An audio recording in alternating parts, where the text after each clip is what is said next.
of the most underrated stories in college basketball this season is the Tulsa Golden Hurricanes. Under Coach Eric Conkle, Tulsa has been in the bottom third of the country in offensive efficiency each of the past 3 seasons, ranking 296th in 2023, 240th in 2024, and 270th in 2025. But this year, at the time of recording, Tulsa is 20-4 and tied for first place in the American Conference, and has jumped all the way up to 24th in the country in offensive efficiency while ranking 5th nationally in three-point shooting. So the question is, how did one of the worst offenses in college basketball turn into a top 25 offense in one season? In this MaxIQ breakdown, we're going to take a deep dive into Tulsa's offense and break down exactly what has made them so dominant on the offensive end this year. This is MaxIQ. Before getting into Tulsa's actions and offensive principles, it's important to start with their player personnel, because this roster is built perfectly for the way that Tulsa wants to play. Tulsa has multiple guards and wings who can get downhill, create paint touches, and make the right reads, while also surrounding them with elite shooting that stretches the floor. That combination of rim pressure, spacing, and shot making gives Tulsa the ability to play fast and consistently generate high-quality looks on every possession. Everything Tulsa does offensively starts with David Green, the fifth-year transfer from Rhode Island. Green is a physical, downhill lefty wing who can score at all 3 levels. He's currently having the best and most efficient season of his college career. He leads Tulsa at 16.9 points per game while shooting 52% from the field and 40% from 3. He also leads the team at rebounding at 4.8 per game. Green's combination of strength, rim pressure, and shot making makes him extremely difficult to guard, and he's firmly in the conversation for American Conference Player of the Year. There aren't many better shooters in all of college basketball than Miles Barnstable. The senior guard who began his career at the Division III level has developed into an elite, high-volume shooter and is one of the biggest keys to Tulsa's offensive success.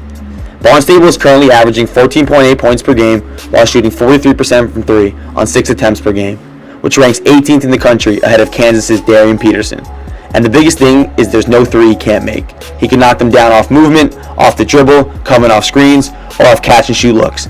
His shooting gravity and constant movement forces the defenses to stay attached and opens up so much space for Tulsa's cutters and downhill drivers. Another key piece to Tulsa's offensive jump this season is Tylen Riley, the junior guard transfer from Cal Baptist. Riley is currently averaging 14.5 points per game and 4 assists, while shooting 48% from the field and 39% from 3.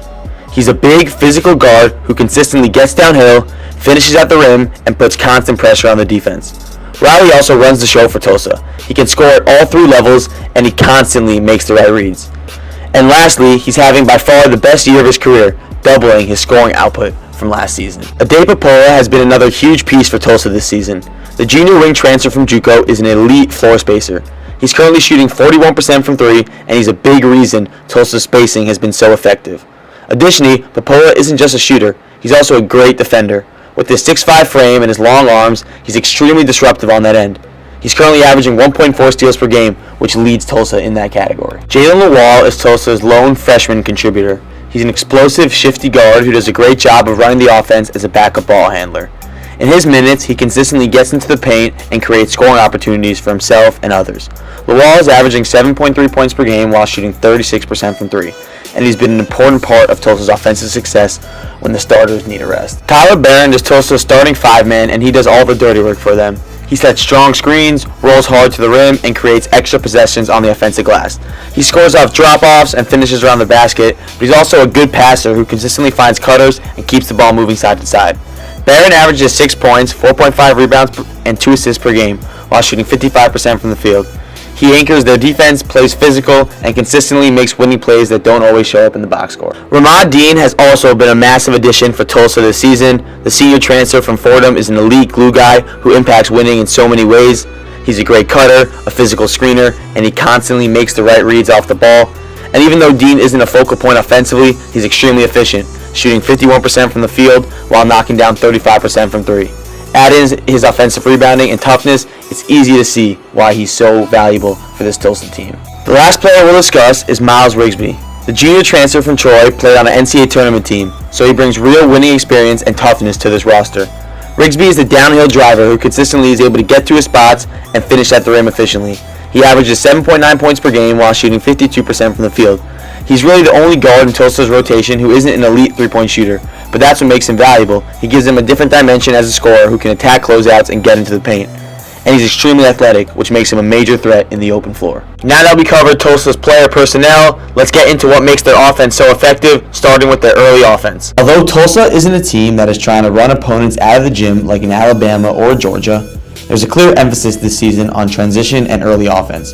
Tulsa has been very efficient in the open floor, ranking in the top 80th percentile in transition efficiency, and their average possession length is slightly faster than it has been in the past few years. Even though Tulsa is comfortable playing in the half court, the way they generate downhill pressure through David Green and Tylen Riley, combined with the ranking 4th in the nation in three-point shooting, makes playing in the open court and generating early offense extremely effective for them. As we mentioned, Tulsa is currently 4th in the nation in three-point shooting, so they're always looking to get quick looks to their shooters if possible. Off this rebound, Riley starts the break and then throws back to Green as the trailer, who steps into the trail three. Another example of this, Tulsa secures the rebound here, sees they have numbers, and pushes the pace. Barnstable gets downhill and throws to the wingman who sprinted his lane to the deep corner. Tulsa will often flow into a drag ball screen as part of their early offense, especially when Tylen Riley or Jalen Lawal are handling the ball. This allows them to get downhill with pace and make a play before the defense is set, which makes it difficult for teams to get into their normal ball screen coverage. As you can see here, there's 29 on the shot clock. Tulsa sets a drag ball screen, and the big on UAB is out of position, so Riley is able to turn the corner, get downhill, and finish at the rim. Tulsa's half-court offense is built around starting almost every possession in a 4-out, 1-in spacing. This creates space for cutting, driving lanes, and ball screen actions, while forcing defenses to guard the entire floor. From this alignment, Tulsa can easily flow into whatever action they want without ever having to reset. As you can see, Tulsa started in their 4-out, 1-in alignment and then was able to easily flow into their Iverson action, which then goes into a step-up ball screen. Memphis switches this. Tylen Riley recognizes it and throws it to their big, who had the small defender on him, and he gets fouled. Here's another example of Tulsa starting in their 4-out, 1-in alignment and seamlessly flowing into their offense. They begin the set with a ghost screen, followed by a reversal back to the big who's popping up, and then they flow into their zoom action, which is a down screen into a ball screen for David Green. Rice switches this action, which now allows Green to go ISO one-on-one with a bigger defender. So, as Green faces up, again, notice how they're back in their 4-out, 1-in alignment. Green attacks, and look at this, Tyler Barron does a great job of Gortat screening, which allows Green to be able to get downhill and finish through the contact. Last example here on Tulsa's 4-out, 1-in. Here they flow into their circle motion, which in essence is a pass and screen away, looking for their cutters to be able to curl downhill into space. As Tylen Green reverses the ball here, he sets a great screen, and David Green runs his defender off this shoulder to shoulder. Look at all the space they have here due to the 4-out, 1-in. And Green's able to get the ball in space now and go and score against the bigger defender at the rim. Another major part of Tulsa's offensive improvement this season is their ability to read defenders and make timely and effective cuts. Tulsa is currently a top 15 team in the country in points per possession on cuts at 1.39, which is among teams that generate at least 6 of these possessions per game, while posting an effective field goal percentage of 75.8%. That's a significant jump from the previous 3 seasons under Coach Conkle, when Tulsa was closer to 1 point per possession on cuts and far less productive. Improved spacing plays a role, but it's also driven by their personnel. Players like Ramon Dean, Miles Barnstable, and David Green, who all rank among the top cutters in the American, consistently read help defenders and punish ball watching with smart, decisive cuts. Now let's break down how and why Tulsa is able to consistently punish teams with their off-ball movement and cutting. As Tulsa flows into their Iverson action here, let's keep an eye on Miles Barnstable, who's cutting through underneath. Barnstable is the key to this play and a big reason Tulsa is able to create so many open cutting opportunities. Because Barnstable is one of the best shooters in the country, defenders cannot help off of him. That pulls away the help and opens up the gaps and allows players on Tulsa to be able to cut into open space without help defense. So in this case, as Ramon Dean comes off this back screen on the Iverson cut, this help defender is nowhere to be seen and he's able to get the alley-oop dunk. Another reason that Tulsa is able to get so many great cutting opportunities is due to the fact that they do a great job at finding bodies and setting physical screens. As Riley reverses the ball here and goes to set this flex screen, let's stop it right here. Riley finds Green's defender and hits him, but Green does a great job at setting his defender up and coming off shoulder to shoulder. He then catches 2 feet in the paint, and for someone like Green, that's way too deep, and he's able to turn and score. As we talked about, teams are so worried about Barnstable shooting off screens and getting into catch and shoot opportunities. Look at how the URI defender is playing Barnstable. He's totally back against the ball, not letting him get off this off-ball screen. Again, Barnstable says, not a big deal. You're going to play me like this. I'm just going to back cut and get a wide open, easy layup.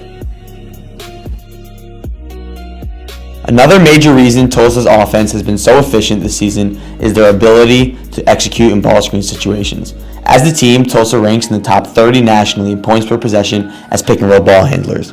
Guards like Tylen Riley and Jalen Lawal do a great job of making the correct reads, whether it's turning the corner, hitting the roller, or spraying it out to shooters. And when you have the spacing like Tulsa does, it becomes extremely difficult for defenses to play consistent ball screen coverages without giving up open looks. Now let's break down a few examples of how Tulsa's spacing and decision-making forces defenses into impossible decisions in the pick and roll. As Tylen Riley comes off the ball screen here, he does a great job of reading the weak side defenders. He gets into the paint, plays under control, and he sees that this weak side defender pinched in to tag the roller. So he throws a great hook pass to his shooter, and that closeout is way too long. Similar situation here, but this time Riley finds his big man rolling as he comes off this ball screen. Again, Riley reads what the defense is giving him. He reads the low man. This defender is staying home to the shooter.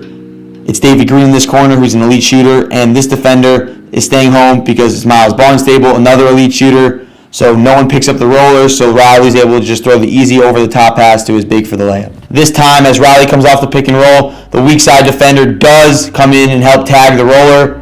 So Riley throws it to that corner to Miles Rigsby, who attacks the closeout and attacks the rim and gets fouled. Now once Tulsa gets into the half court, they have a strong package of actions they consistently go to.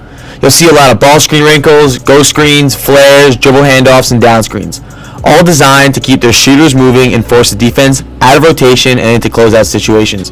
But the key is that Tulsa isn't robotic. If the defender falls asleep or turns their head, they'll cut. If a screen is overplayed, they'll slip it. Their actions aren't overly complicated, but they're extremely effective because they fit their personnel and consistently get them into spots where they can be successful and play to their strengths. Tulsa does a lot of screen-the-screener actions to get their shooters moving, which forces the defense to make a decision. Here, they have their shooter, Ahmad Dean, set a ball screen. He then immediately will receive this flare screen, which confuses the defense. They get out of rotation, and he gets a wide-open three and knocks it down. Same action here, just a slightly different wrinkle. Ade Popola now ghosts the screen instead of actually setting the screen, and then shoots off this flare and gets a wide-open look for three and knocks it down. Another action UAB will go to often is a simple roll and replace. What a roll and replace is a ball screen and then having the shooter replace to that spot of the ball screen. So in this case, David Green's the shooter. Once Tylen Riley comes off this ball screen, David Green will now replace to the top of the key, the spot where the ball screen started. What this does, it adds an extra element, makes the defense have to think through three different things. They have to guard now the ball handler coming off the ball screen, the roller, and the shooter replacing. So as Riley comes off this ball screen, UAB switches it, which allows them to take away the replace and the roll. But now they have a bigger defender on Tylen Riley, so he's able to blow by him, get to his pivot game, and finish at the rim. Here, Tulsa runs a roll and replace against Rice on this ball screen. Rice gets caught, looks like between a level hedge and a switch. And now since David Green is coming up, replacing to the top of the key, this defender gets taken out of the equation, and now they're able to hit the simple roll for an easy layup. The last action I want to highlight is Tulsa's dribble handoff game. It's a huge part of their offense because of how well they read the defense. If defenders trail, they turn the corner and get downhill. If they shoot the gap, Tulsa sits behind and knocks down the threes. And if they even try to deny it, they reverse curl it and get easy layups. So in this situation, as you can see, they go for the dribble handoff to David Green. The defender tries to shoot the gap. Green sits behind and knocks down the three. In this clip, they do a dribble handoff to Miles Barnstable. This defender can't shoot the gap because Miles Barnstable is such an elite shooter. He has to trail and go over, so Barnstable is able to get downhill and finish at the rim through the contact. As I mentioned, if teams are going to deny Tulsa's dribble handoffs, they'll use their aggression against them and get layups. As Jalen Lawal reverses the ball to his big here, he comes to get this dribble handoff. The Rice defender takes it away and doesn't let him get it, so he reverse curls this, curls off his big man, and now gets himself an easy layup.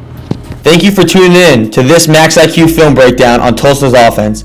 If you want more MaxIQ film breakdowns and mid-major content, make sure to follow MaxIQ on X and subscribe on YouTube. You don't want to miss out on what's coming next.